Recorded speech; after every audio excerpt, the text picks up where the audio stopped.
Hey everybody, my name is Anton Schufert and welcome to NFL Loser Talk. Actually, it's just Loser Talk. The NFL has nothing to do with this show because this show is based on betting and talking NFL football like we do it in bars with a little bit of cash on the line, putting that spread up, talking about your favorite team, maybe a little bit of fantasy, but definitely not penalty kicks and ties. Alright? So NFL football. Let me put on my gambling hat because we about to put some money down on the line.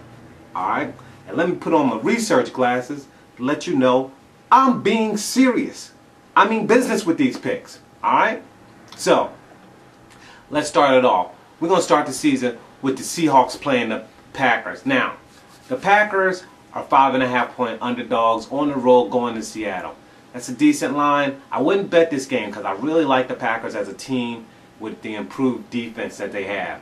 However, Seattle, defending Super Bowl champions, opening up the season at home, 15-1 at home over the last 2 years. Russell Wilson actually threw a game-winning interception against these very Packers to start that winning streak 2 years ago. I'm going to go ahead and pick the Seahawks, but know that that is a game I'm not going to touch. Next up, here's a game you can touch. The Saints are 2.5 point favorites over the Falcons. The Falcons are one of my 3 surprise picks. They have a good season this year. And the Falcons are a home underdog in the division. Remember those words. Don't go against that. Home underdog in the division. I like the Falcons to cover the 2.5 points they're being given. Next up is the Vikes and the Rams. Now, normally I will automatically pick the Rams. People who know me and watch this show know that I love to pick the Rams. But the Rams are without their quarterback again. Disappointing. And this first game out might be tough for them. So I'm going to go ahead and pick the Vikes to sneak in this win at 3.5 point underdogs. Next up, the Browns are 6.5 point underdogs against the Steelers. Now, the Steelers had 2 running backs that got caught riding dirty. They was getting high. So Bell and Blunt are out of the game. The Steelers cannot ground and pound. The Browns got a pretty decent defense. Don't underrate that. So, without the Steelers' run game being tip-top, I'm going to go ahead and pick the Browns to cover the 6.5 they're being given. Next up, we got the Jags, who are 10.5 point underdogs to the Eagles. Double-digit spreads in NFL are a no-no.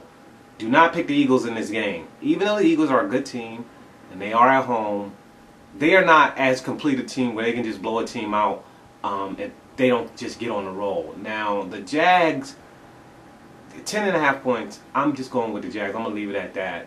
The Eagles are a good team, but they're not so complete that they just blowing teams out like that. Next up, the Jets, 4.5 point favorites over the Raiders. As long as the Raiders got Matt Schwab, I'm okay with going against the Raiders. Plus, this is a road game for them. It's a 1 o'clock game on the East Coast. I mean, they have to travel from Oakland to the East Coast to play a 1 o'clock game. That's 9 a.m. West Coast time. So usually that means the West Coast team is going to start slow. I like the Jets in this game. Next up, we're going to go with the Ravens and the Bengals. Now, Ravens are 2.5 point favorites. The Ravens are at home. This is a divisional game. So I like the line. I'm going to go with the Ravens. But I wouldn't bet this game because you never know how the Ravens, Steelers, and Bengals are going to shape out until about game 3.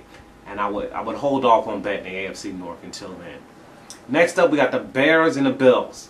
The Bears are 6.5 point favorites at home over the Bills. I like the Bears to win this game.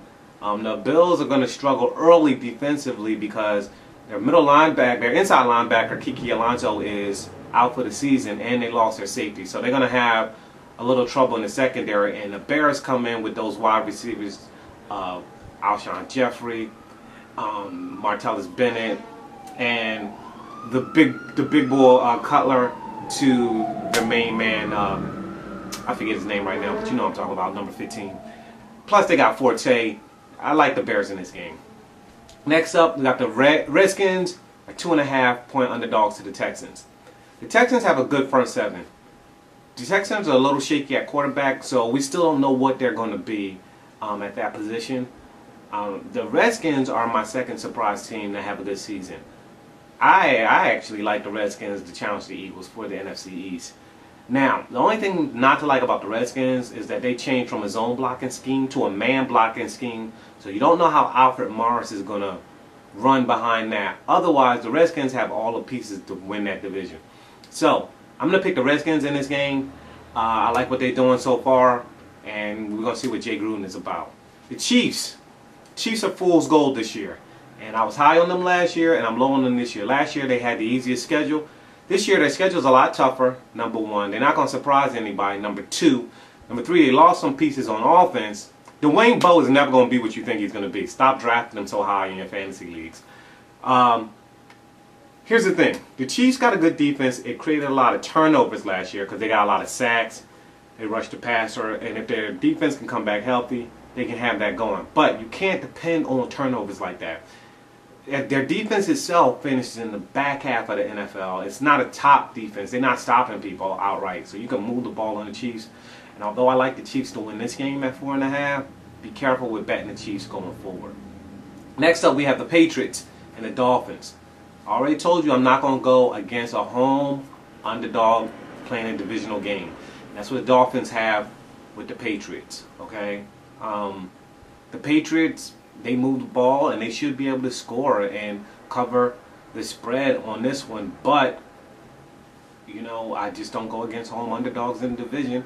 And you don't know how Gronk is going to come back. He didn't practice. This might be a game for him to get his feet wet. But the Patriots usually do score when they get in the red zone when they got Gronk. So there's that. Next up, we got the Bucks, 1.5-point favorites over the Panthers.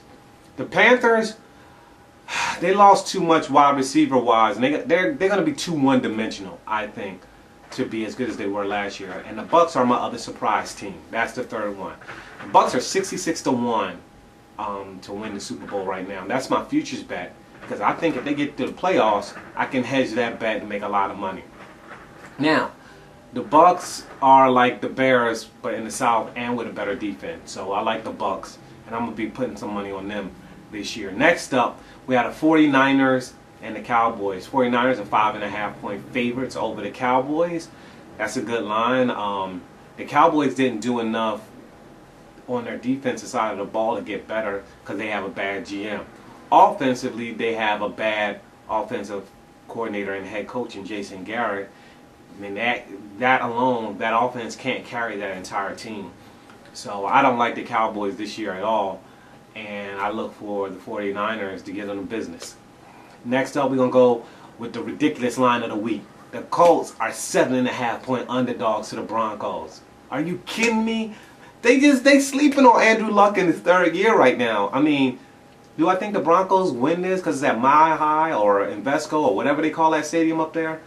Look, don't sleep on Andrew Luck. He is going to be better this year. He's got Reggie Wayne back. T.Y. Hilton came into his own. They got the running back who's going to have a full off season to get acclimated to the offense. I like the Colts, and they're a decent defensive team. So I'm not going to sleep on the Colts in this game. I'm picking the Colts with 7.5 points. So up next is the Lions and the Giants. 4.5. I hate betting on NFC North teams, but now I got to take another one, and that is the Lions. And the Lions are playing the Giants. And since it's not a Super Bowl, I don't expect Eli to have a good game. There you go. I got the Lions at 4.5.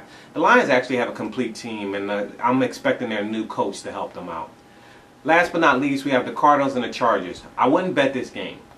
The Cardinals are 3.5-point favorites. They are at home, and if I had to pick a winner, it would be the Cardinals.